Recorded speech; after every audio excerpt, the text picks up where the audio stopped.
Good evening, everyone. I'm here tonight to do a very special programme where we're discussing issues of free speech, censorship, and policing in the United Kingdom today. The situation with Alex Belfield, the social media chat personality, free speech champion, who has been relentlessly persecuted by the authorities and has gone through some hell, basically, because he speaks his mind and he says what he thinks. And in a free society, surely that should be allowed. To join me to discuss this, I have Andrew Bridgen MP, and we'll be looking forward to an interesting conversation on this. Andrew, good evening and welcome to the show. Hi, Bill. Now, as I was saying in the introduction, Andrew, and there's a major situation going on, not just in this one case, but really across all social media and otherwise with free speech and censorship. The situation with Alex Belfield is absolutely appalling. I mean, the guy seems to be being persecuted purely for having opinions and having a lot of people who listens to them. He does. There's something certainly not right about it. I became aware of his case in some detail many months ago, but I think what we're seeing in the Alex Belfield case, unless I'm very much mistaken, is a sort of the acute end of what we're seeing across all the media. It started as political correctness, and then it became the introduction of the non-crime hate incidents and the cancel culture. And where it's going now, I think Mr. Belfield's situation is very much on the cutting edge of that, and I'm doing what I can to support him and to support free speech. I felt so incensed about it some months ago. I actually joined the Free Speech Union to try and show my solidarity. You can't have a democracy anywhere unless you've got freedom of speech, and merely cancelling people's views or not allowing them to be aired, it doesn't get rid of them. I mean, I think most people in this country are fair-minded. They know extremism when they hear it, and they will mostly decry it. And that's the best disinfectant for extreme views that are unpalatable, is to air them in public and to, of course, counter the arguments with reasoned debate. If you want to make something popular in this country, the history shows you the best thing to do is make it illegal. Yes, absolutely right. And I think what we've got at the moment is an unholy alliance of the state and big corporations literally stopping people being heard. And it's as you rightly outlined, it's simply not freedom. It's simply not what you expect in a democracy. We speak about what we can do to support Mr. Belfield. There will be along the caption line on this show ways that you can get involved if you're watching out there with helping with the crowdfunding for his legal cases. But from your perspective, Andrew, as a parliamentarian, what can you do to step in? What are your thoughts on how you can assist with this? Well, I've been lobbying the Home Office for a long time, asking for a review of these so-called hate incident laws. I mean, speaking to Leicestershire Constabulary, they've had a 50% increase in reporting of these incidents. I mean, this is taking up an awful lot of police time. It's effectively giving people a criminal record when they've committed no crime. And as we know, we've got the live debate in Scotland. The SNP would like to take these laws even further, to where the fact that you could be sitting around your own dining table discussing something and people would have an obligation to report you. And it's almost as if there can only be one view of any issue. And if you don't align yourself completely with that view, you have to be cancelled. Well, I mean, how do we ever have a debate over subjects which are emotive or controversial in any way? And people are scared about it. I think there was a survey out in one of the newspapers which showed that about 70% of people in the UK were now concerned about the ability to have freedom of speech. And it's not almost freedom of speech, it's almost freedom of thought is where we're heading if we're not careful. It's unhealthy. It won't stop those who wish to spread hate. It will just drive them underground. We need to have debates, open and honest debates about issues that come along, and they can't be just groupthink. even with regard to COVID, I think there's been an unhealthy polarization of views on different ends of the spectrum, when actually the balance of consensus probably lies, and scientific evidence lies, somewhere in the middle. And we've not even been allowed to have that debate about something as crucial as the way we deal with COVID and the fallout from it. It's almost become a taboo subject, because if you're not fully behind all the lockdowns, then suddenly you're a COVID denier. And that's not the truth. Yeah, I know anyone with an alternative view about the pandemic is spreading dangerous misinformation, I think is the phrase that's used. And many people have been cancelled for that. I think Mr. Belfield himself spent a week off YouTube, which cut his income stream away completely. And he tells me that his crime was quoting verbatim what Chris Whitty had said. And if that gets you banned from, perhaps it was what Chris Whitty regretted he'd said, but he said it nonetheless. It's a bizarre situation. It's unhealthy, and the people are concerned about it, rightly. I'm glad that we're bringing in legislation to ensure freedom of speech in our universities. You'll have all heard about that poor woman up in Scotland in the last couple of days who's having an investigation because she made a comment that women have vaginas and on average men are stronger, and now she's facing castigation from some of her fellow students for merely stating scientific fact. It's almost like they're living in some sort of parallel universe. Well, yeah, I think one of the things about being a conservative is we live in the world how it is, not how we'd like it to be. And I'm not sure I'd like it to be like that, to be honest. So let's have the debate. And I'm glad that we're bringing that legislation, and I'll be monitoring that. And also, I think the technology with the internet, social media, it's moved so fast, and it is in relatively so few hands that it gives huge power to those companies. And I don't think politics and legislation has actually kept a pace with the technological advances we're seeing in communications. Yeah, I mean, of course, the issue is that the more the mainstream media censors and controls who can put a point of view, the more people come onto the social media to try and put that point of view, and then they're being chased across the whole media platform. And it's intriguing that you say, quoting Chris Whitty, got him banned from YouTube. I should think Boris Johnson and Matt Hancock must have an awful time on YouTube then, because they seem to be quoting him every 5 minutes. But there's something very serious and sinister about this, because you mention about scientific facts being stated and it being a hate crime, and we're redefining words, and we're trying to control and police thoughts. This is the hallmark of totalitarianism. Surely this is more than just irritating political correctness. I wrote an article at the weekend that was published, and I think one of the lines in it I said is, if we're going down this line of groupthink, there's only one authorized version of reality or the truth. What's the difference between living in the UK and living in China or North Korea? There's no difference, and that can't be allowed to happen. And the right of free speech and freedom of thought has been long fought for, and it's not going to be given away on my watch casually, I can assure you. That's the birthright of our children and grandchildren, and I want them to know the rights they've got. Well, amen to that. One of the things that concerns me, though, is you speak of this bill that says we can have free speech in universities.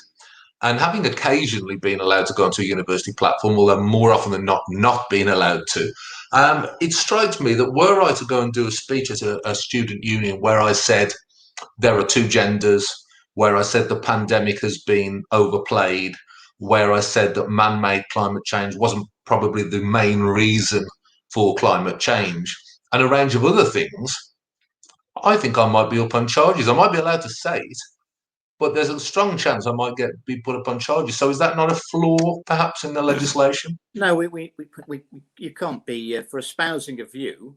I don't think you shouldn't be able to be prosecuted unless you've, inciting racial hatred is still going to be a crime.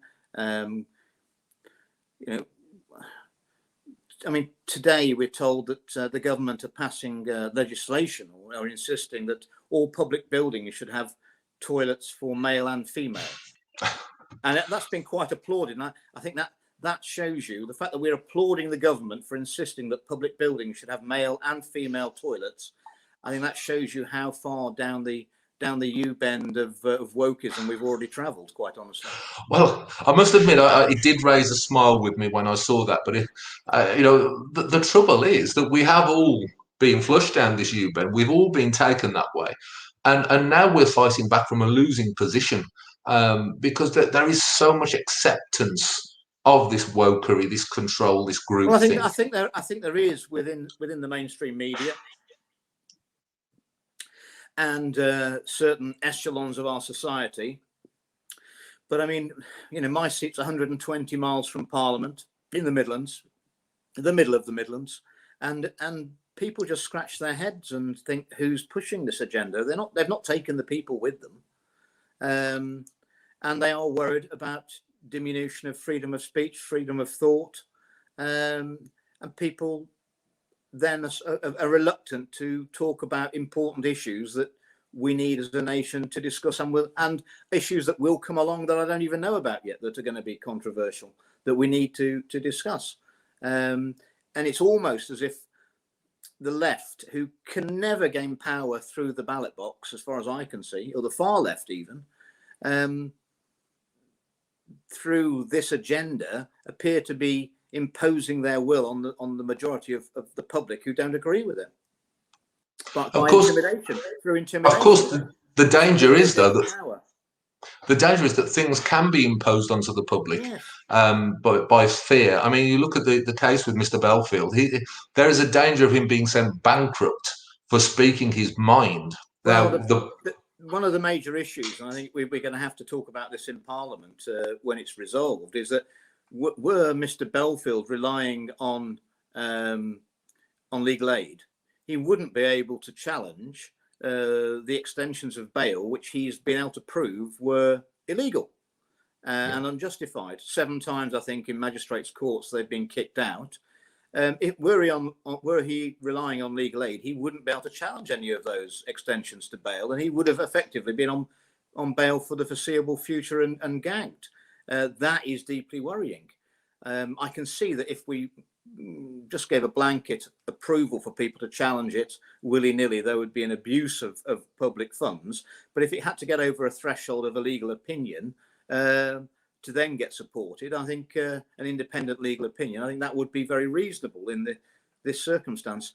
But I mean, the latest case that he's involved in, where he was basically accused by the BBC of being something to do with an anonymous bomb scare that they had, which I've seen no evidence that they actually had a bomb scare. When they were challenged by a newspaper to produce evidence about the bomb scare, they said we don't comment on security matters, and they named him as a potential suspect. And as a result of that, his house was raided again. His front door was knocked down. He was arrested, taken to a police station, held for a long time in a cell, strip searched. In the meantime, his house was subject to another search for probably 4 hours.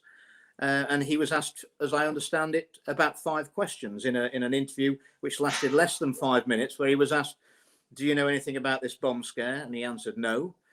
Will we find anything on your phone or your computer relating to the bomb scare, the bomb hoax? No. What's the code for your phone? And he told them apparently it's the same code as the last 3 times you took my phone. And he was released and sent home 5 minutes after being interviewed. He's now got his computer and his phone back from that incident, not from previous incidents.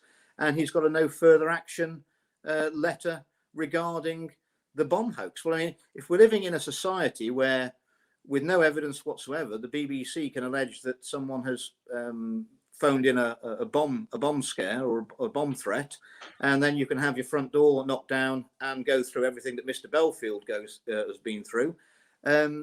That's, again, not a society I want to live in, and I don't think it's a society that anybody wants to live in that I know.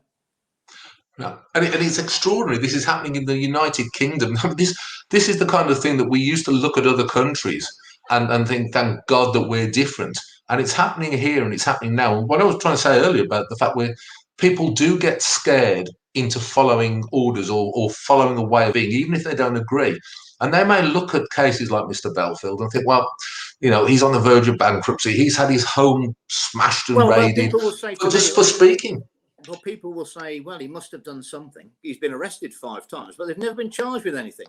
And that's a problem. If the police, Nottingham police, have got any suspicions against Mr. Belfield for committing any crimes, then surely after over 12 months, having 3 sets of his computers and phones, searching his house 3 times, they should come forward with the evidence, bring some charges, and then he can defend himself and he'll go through the normal justice system. But he seems to have been put in some sort of limbo where they tried to prevent him talking about the BBC and various people who work at the BBC that I'm aware of.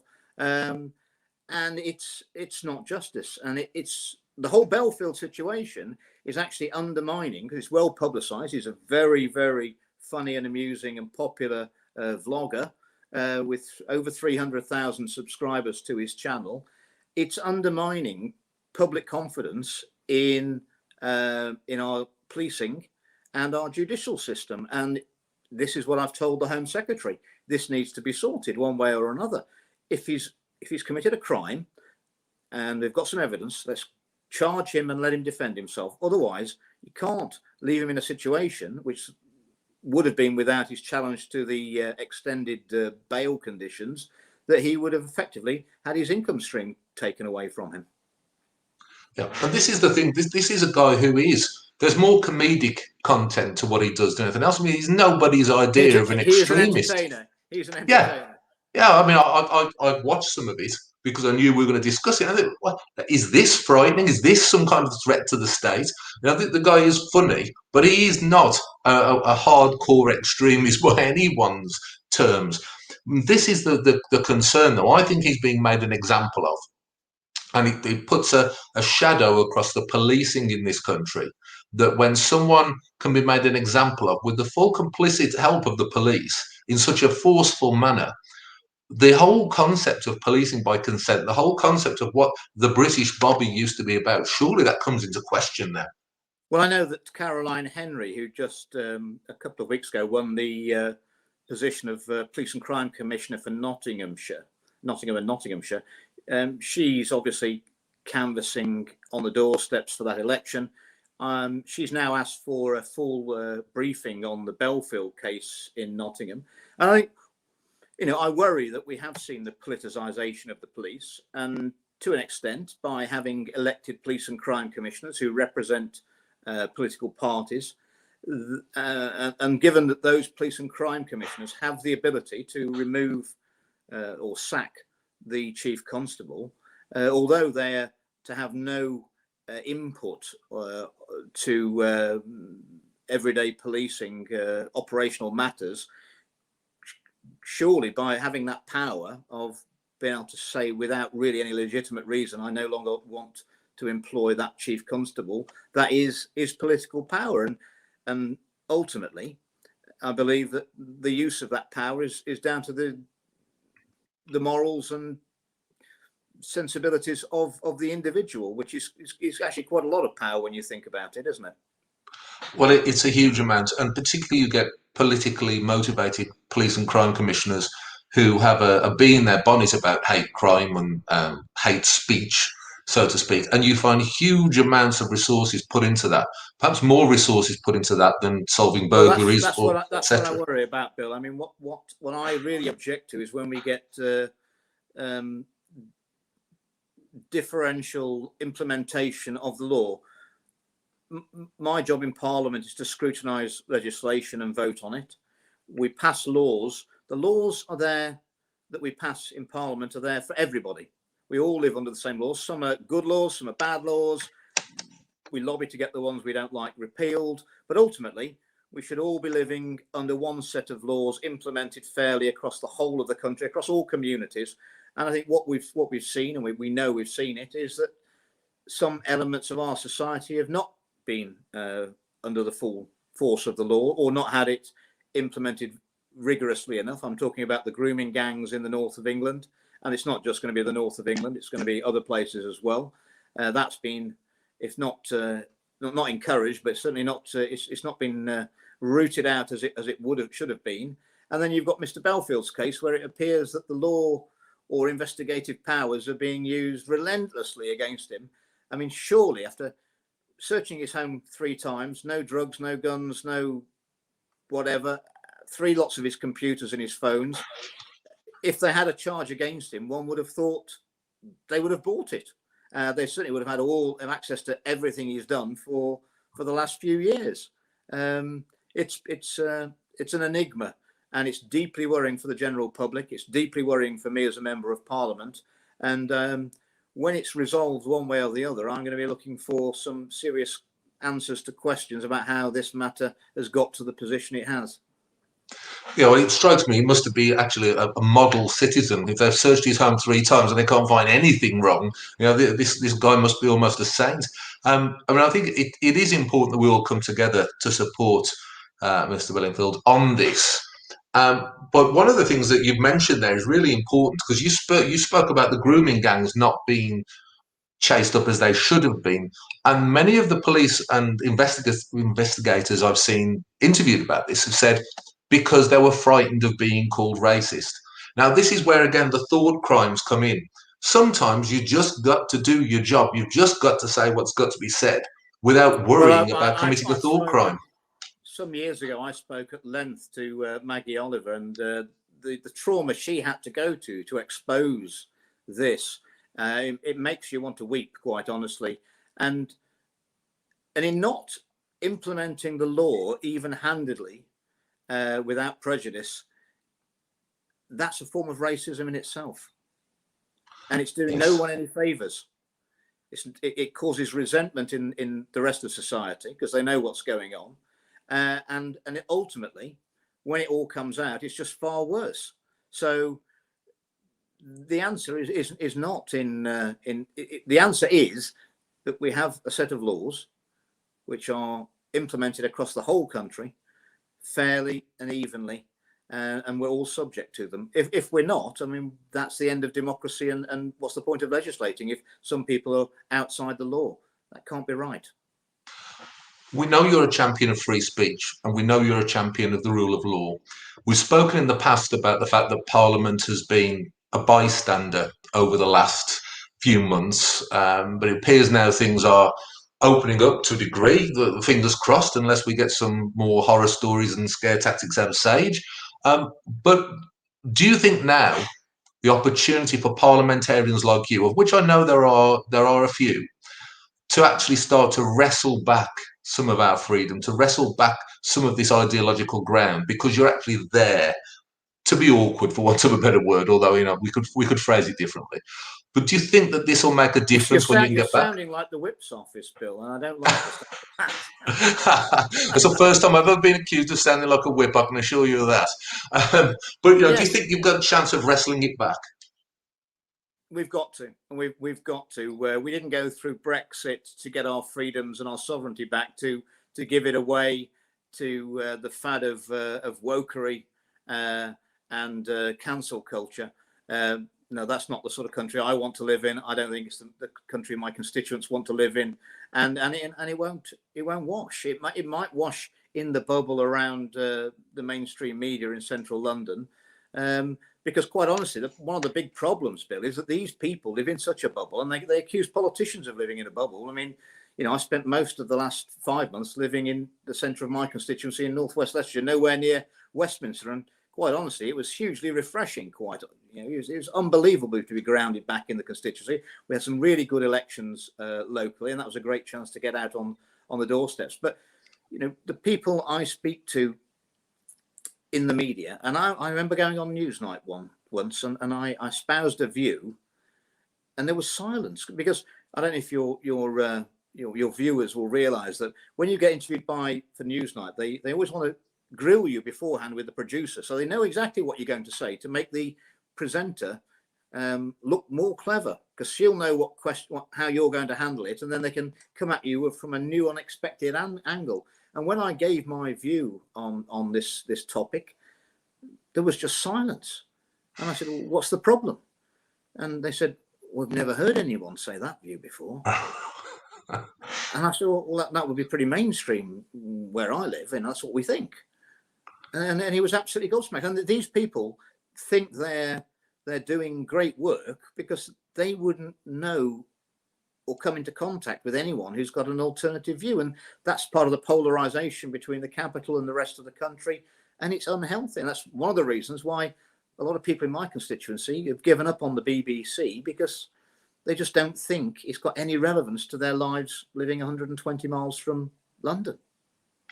Well, I'm a strong believer in giving up on the BBC. Absolutely. I think that's probably for the benefit for all of us.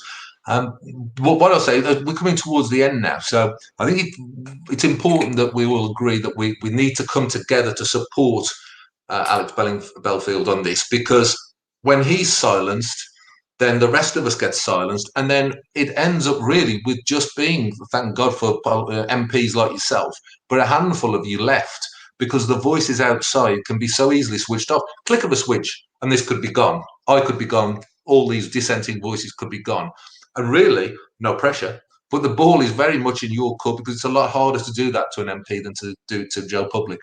And we saw that what they did to Donald Trump, though, whether you agree with him or not. I mean, he got 73 million votes in an election, and social media decided that what he'd said was needed to be cancelled, and they switched him off.